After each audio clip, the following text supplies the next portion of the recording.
ଶିକ୍ଷା ଦେବା ଭଳି ଏକ କାହାଣୀ। ଥରେ ଏକ ଗଛର ପତ୍ର ଖସିବା ଆରମ୍ଭ ହେଲା। ସେ ଏ ବିଷୟରେ ଚିନ୍ତା କରିବା ଆରମ୍ଭ କଲା ଏବଂ ଲୋକମାନେ ମଧ୍ୟ ଏହା ତଳେ ବସିବା ବନ୍ଦ କରିଦେଲେ। ଆଉ ସମସ୍ତ ପକ୍ଷୀ ସେଠାରେ ଉଡ଼ି ପଳାଇଗଲେ। ଯେତେବେଳେ ପାଗ ବଦଳିଲା ଆଉ ଗଛରେ ପୁଣି ପତ୍ର ଗୁଡ଼ିକ ଉଠିଲା ତ ଗଛ ବହୁତ ଖୁସି ହେଲା। ଏବେ ପୁଣି ଲୋକ ସେହି ଗଛ ତଳେ ବସିବା ଆରମ୍ଭ କଲେ ଆଉ ସବୁ ପକ୍ଷୀ ମଧ୍ୟ ଗଛକୁ ଫେରି ଆସିଲେ।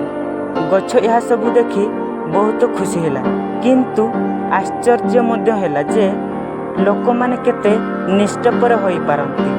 ଯେତେବେଳେ ପାଖରେ ପତ୍ର ନଥିଲା ତ କେହି ବି ଏହା ଆଖପାଖକୁ ଆସିଲେ ନାହିଁ, କିନ୍ତୁ ଯେତେବେଳେ ପତ୍ର ଗୁଡ଼ିକ ବାହାରିଲା ତ ସମସ୍ତ ଲୋକ ତା ତଳେ ବସିବାକୁ ଲାଗିଲେ।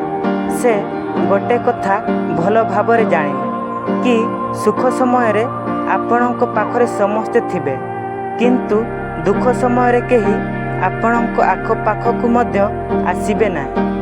ଆଉ ଯେତେବେଳେ ଗଛରେ ଫଳ ହେଲା ତ ଲୋକମାନେ ତାଙ୍କ ଉପରକୁ ପଥର ଫିଙ୍ଗିବା ଆରମ୍ଭ କଲେ। ତାପରେ ସେ ଆଉ ଗୋଟେ କଥା ଜାଣିବାକୁ ପାଇଲେ, ଯଦିଓ ତୁମେ ଦୁନିଆ ପାଇଁ ଭଲ କର ତଥାପି ସେମାନେ ପଥର ହିଁ ଫିଙ୍ଗିବେ।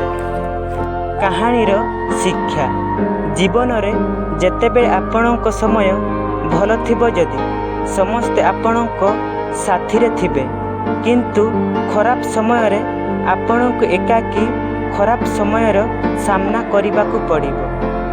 କିଛି ସମୟ ଆମେ ଦୁନିଆକୁ କିଛି ଭଲ ଦେବାକୁ ଚାହୁଁ, ତଥାପି ଆମକୁ ଭୁଲ ପ୍ରମାଣିତ କରିଥାନ୍ତି।